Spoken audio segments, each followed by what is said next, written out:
Պարոն Ղազարյան, վաղուց եք այստեղ եւ ձեր գնահատականը մենք առիթներ ունեցել ենք այս խնդրին անդրադառնալու իշխանությունների քաղաքականությանը եկեղեցու նկատմամբ այսօրվա գործողություններին ձեր գնահատականը։ Սա քաղաքականության հետ բացարձակապես որևէ կապ չունի, սա ուղղակի բարբարոսություն է եւ երևի թե ես պատմաբան չեմ, չգիտեմ, արդյոք նման բան երբևէ պատմության մեջ եղել է գրող զինված հերոսակախմբերի կողմից հայ եկեղեցու մայր տաճարի վեհարանի դեմ։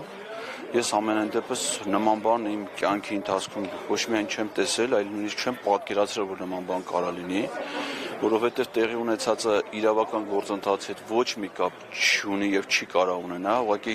ապուշ պիտի լինեն մարդիկ, ովքեր չհասկանան, թե իրականում ինչ է կատարվում, որովհետև եթե որևէ իրավական գործընթաց ալում, առավել եւս մի հայտարարության վերաբերյալ, որ եղել է ամիսներ առաջ, հարց առաջանում, բայց նույն իրավապահները, որոնք այսօր նման ուժով, նման մեծ քանակով նման գործողություն են ուզում, այս ամբողջ ժամանակաշրջանում իրանց հանգիստ կեցվածքը, իրանց անտարբերությունը, այդ ծառայողական անփութությունը, թե իրանց պարտականությունների կատարումից հրաժարումը, եթե որևէ իրավական գործընթաց ալում, մարդուն տալիս է քննչական կոմիտեն ծանոթագիր, ծանոթագրով մարդը ժամանակին ներկայանում է, բացատրություններ է տալի, իսկ այս ամեն ինչը պարզ է, չէ, ժամանակագրորեն ինչի հետ կապ ունի։ Սա հստակ խնդիր է դրել ադրբեջանա-թուրքական իշխանությունը Նիկոլ Փաշինյանի առջև, որ պետք է կազմաքանդվի հայաստանյաց առաքելական Սուրբ եկեղեցին, որը որպես կազմակերպություն անվտանգային սպառնալիք է դիտարկվում Թուրքիայի համար եւ նաեւ Ադրբեջանի համար։ Եվ նաեւ սա գնացել է Թուրքիա, ստացել է կոնկրետ հանձնարարություններ եւ եկե հարձակվել է մեր եկեղեցու վրա։ Եկեղեցու վրա հարձակում ինչ է նշանակում։ Հարձակում եկեղեցու գլխավորի, կաթողիկոսի վրա, բարձրադաս սրբազանների վրա, ովքեր որ հոգեվոր խորհրդի անդամ են, Բագրատ Սրբազանը, որը կալանավորվել է, նա բարձրագույն հոգեվոր խորհրդի անդամ է։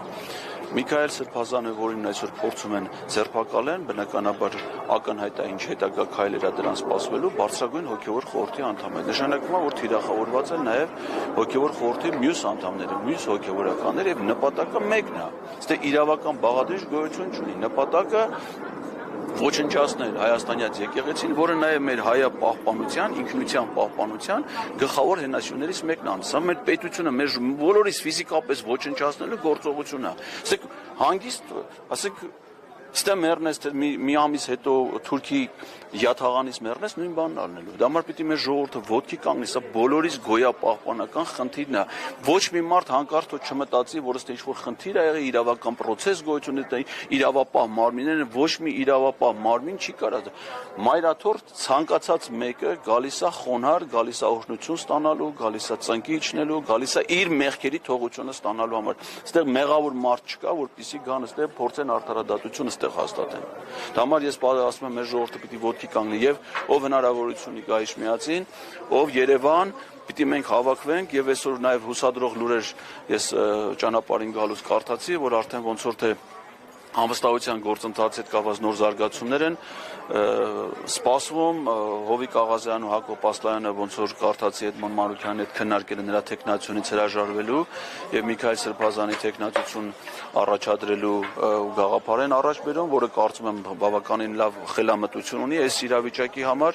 Կարծում եմ քաղաքական ուժերը պետք է հիմա ցանկացած լուծումներ, այսինքն այն որ ենթադրենք պատիվ ունեմ առաջադրել է տեխնացու, դա չի նշանակում, որ նոր լուծումներ չեն կարող լինեն, այսինքն իրավիճակից բխող ցանկացած նոր լուծումներ կարող են գտնվել եւ այս շատ հուսադրող է այսօր Հայաստան Դաշինքի հայտարարությունը, տեղեկությունները, որ խմբակցության նիստ են անելու,